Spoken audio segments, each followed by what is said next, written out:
Hepinize merhaba arkadaşlar. Yeni bir videoya hoş geldiniz. Bu videomuzun konusu rünler, yeni itemler ve ekstradan bilgiler arkadaşlar. Bu videomuzun konusu bu. Önce bilgi olarak başlayalım.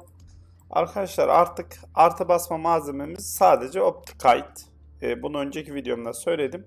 Ve bu Optikite'lar kabus zindanlar, cehennem orduları ve Kuvars yeraltı şehrinden düşüyor arkadaşlar. Yani çoğu arkadaşımız şey soruyor. Artık bu kabus zindanların önemi bitti mi diye sordu. Hayır, kabus zindanlarından artık Optikite düşürebileceğiz. Yani artı basma malzememizi düşürebileceğiz.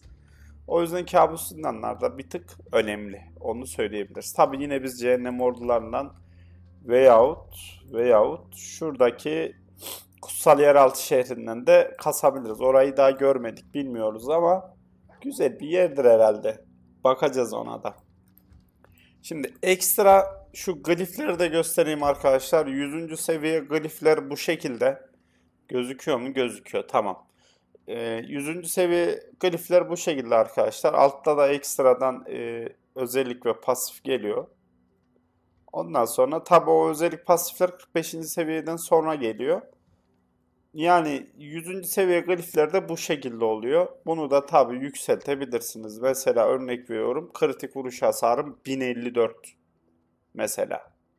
Hani bu şekilde absürt rakamlara çıkabiliyorsunuz. Seçkinlere hasar işte %166,4. Yani bu şekilde çıkabiliyorsunuz. Bu glif gözükmüyor. Çünkü şey glif olduğu için gözükmüyor ama burada da yine seçkinlere hasar var. Glifler de bu şekilde 100. kademedeki gliflerimiz de bu şekilde. Bunu da göstermiş olalım en azından. Şimdi gelelim rünlere. Arkadaşlar rünler bu kadar rünümüz var. Ben hepsini olabildiğince elde etmeye çalıştım. Hepsini de elde ettiğimi düşünüyorum. Şimdi bu rünlerin mantığını sizlere anlatayım. Şöyle bir de şunları alayım. Şimdi hatta burada göstereyim. Niye şey yapmıyorum ki? Şunları da alalım. Şunları da atalım. Bakın ben hepsini tek tek denedim. Direkt üstüne atıyor. Çünkü ben hepsini topladım arkadaşlar. Şimdi arkadaşlar sadece 4 tane ürün atabiliyoruz. Gördüğünüz gibi envanterimde de 2 burada var, 2 burada var. Daha fazla ürün atamıyoruz maalesef. Onu söyleyeyim sizlere. Şimdi bu ürün mantığı şöyle. Hani şöyle aşağıya doğru diş var ya. Bir de aşağıdaki boşluk olan ürünü atabiliyorsunuz. Yani örnek veriyorum. Şu iki farklı ürünü tek zırha veya tek silaha atamıyorsunuz. Çünkü ikisinin de dişleri aşağıda.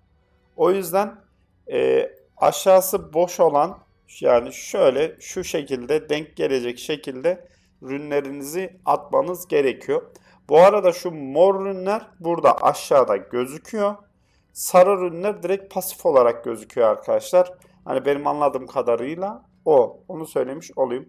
Burada yine kademe şeklinde var. İşte mavi, sarı, kırmızı. Yine üstten aşağıya bakanlarda yine mavi, sarı, kırmızı şeklinde 3 kademe rünlerimiz var arkadaşlar.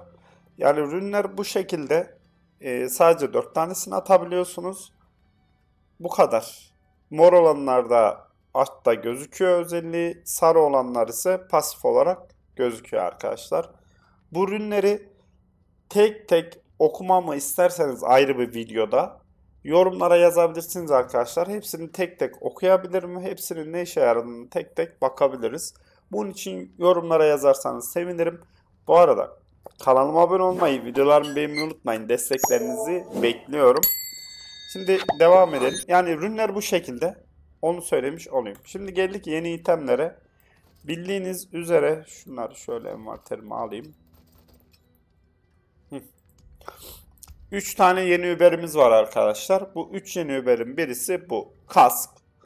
Kritik vuruş ihtimali, şanslı vuruş ihtimali, hareket hızı, çekirdek yetenekleri artı 2. Pasifi ise bir seçkin düşmanı sersemlettiğinde, dondurduğunda veya sabitlediğinde yakındaki düşmanları kendine doğru çekersin ve onlara 60x hasar verirsin. Saniye süreleri yazmıyor. Kask bu şekilde arkadaşlar. Zırhı direkt sizlere şey olarak göstereyim. Kuklalarda. Şöyle gidelim. Hocam yolu niye ateş yaktınız?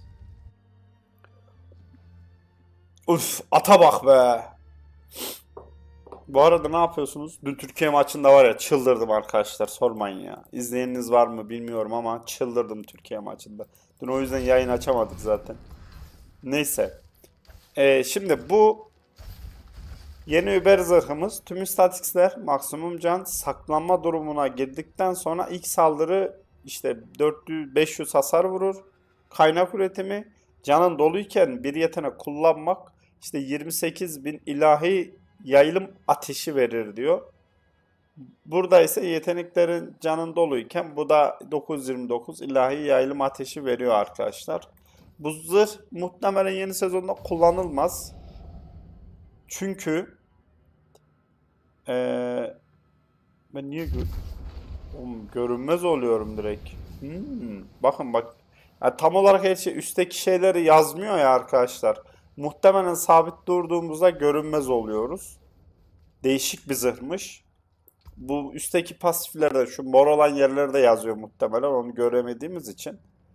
Bu muhtemelen düşmanlar tarafından hedef anlamı saldırı veya hasar aldığında kaldırılır diyor. Böyle görünmez oluyorsunuz arkadaşlar ve ilk vurduğunuz hasar 500 oluyor ve yaylım ateşi uyguluyorsunuz. Şöyle atalım.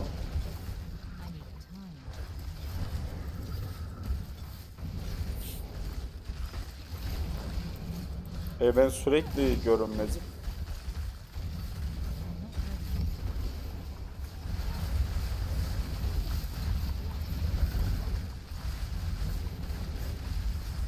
Hocam yaylım ateşi atamıyorum da bir şeyler patlıyor yalnız. Şu alttaki şeyler patlıyor. Pasifler. Şuradan bir yaylım ateşi atmak istiyorum. Amacım o ya. Bu yaylım ateşi atmıyor. İlginç. Yaylım ateşi atmıyor arkadaşlar. Acaba bozuk mu? Ha, değilmiş. İlginç bir zırh. Görünmez oluyorsunuz sabit olunca. Ondan sonra ilk vurduğunuz demeç şey oluyor. Direkt şey hasarı oluyor işte. 500x hasarla vuruyorsunuz. İlginç bir zırhmış. Yani kullanılabilir mi? Kullanılabilir. Görünmez olarak gidersiniz ama süresi var. 6 saniye diyor da değişikmiş biraz. Geldik mızrağa. Mızrak tam olarak aşırı güç hasarıyla alakalı ama buradaki zamanlı hasar ne işe, yani neden zamanlı hasar olduğunu bilmiyorum. Ekstradan kritik vuruş hasarı da var. Şimdi zamanlı hasar vurduğumuz zaman kritik vuruş hasarı vuramıyoruz arkadaşlar. Normalde öyle. O yüzden buradaki zamanlı hasar bana çok saçma geldi. Ya zamanlı hasar olsun, alttaki kritik vuruş ihtimali olmasın. Ya da kritik vuruş ihtimali olsun, zamanlı hasar olmasın. Değişik bir durum. Mızrağı da giyelim. Yani ekstra kritik vuruş ihtimali oluyor. E Niye diğer yetenekleri kullanamıyorum? Mızrağı giydim diye mi? Bunu giydim diye. Okey, mızrağı kullanamıyoruz. Ee, Mızrak da bu şekilde. Büyücünün yeni ünik itemi hizmetçi boyutu. Bildiğiniz üzere şu yetenek yeni geldi. Ha, bu arada tüm karakterlerin yeni gelen pasif ve yetenekleri içinde ayrı bir video yapayım mı? Onu da yorumlara yazarsanız sevinirim. Şimdi burada diyor ki işte hizmetçi çağırdığında bir ateş, soğuk veya yıldırım hizmetçisi çağırırsın diyor. Şöyle bir hizmetçi çağıralım. Hem ateş hem soğuk hem buz, yıldırım vuruyor hepsini. Yani bu skill biraz bozuk da bunu iyi bir bufflamanız lazım güzel hasar verebilmesi için arkadaşlar. Hem yıldırım hem soğuk hem de ateş vuruyoruz burada. Eldiven de yani bu şekilde güzel bir eldiven. Yeni gelen yeteneği güzel bir eldiven. Bir tane de yüzük var. Rock yüzüğü arkadaşlar bu. Kritik vuruş ihtimali saklama durumuna girdikten sonra ilk saldırıda 300 hasar. Bir şey diyeyim mi? Bak şu zırhla şu yüzük direkt gizlenme yaptıktan sonra direkt kafadan burada 500 burada da 300 direkt kafadan 800 hasar vuruyor. İlk hasarınız ama onu söyleyeyim sizlere. Hani bunu gizlenirsiniz. Bir hızlı atış atarsınız. O hasarı böyle iyi vurabilirsiniz belki. Sis bombası kullanmak bir gölge bulutu oluşturur ve kritik vuruş hasarını 6 saniyeliğine %33 arttırır diyor arkadaşlar. Bulutun içinde her bozulduğunda 1 saniye içinde tekrar uygulanan saklanma kazanırsınız diyor. İlginç bir yüzükmüş bu da. Necromancer'ın kaskı arkadaşlar. Rünyarı yeni ultisi. Rünyarı bu arada Necromancer'ın. Bu da yani iyi bir kask. Öyle diyebilirim. Rünyarı sırasında harcadığın her 30 öz rünyanın süresini 0.5 arttırır. Hani videoda izliyorduk ya böyle içine ruhlar çekiyordu. O işte menzildeki düşmanlar saniye başına %135 kadar hasar verirsin diyor arkadaşlar. Kas da bu şekilde. Bu da Barbar'ın herhalde yeni kaskı. Barbar'la Druid'de biraz tereddütteyim arkadaşlar. Tam olarak doğru şeyleri göstermiyor olabilirim. Barbar main ve Druid mainler bu konuda beni aydınlatabilir mi yorumlarda? Ben bu yeni kaskıdır diye düşündüm. Çünkü bunu ilk defa gördüm. Doğru mu değil mi yorumlara bekliyorum. Bir de şu eldivenle şu yüzük. Şu ikisi, hadi şu yine bir nevi olma ihtimali var da.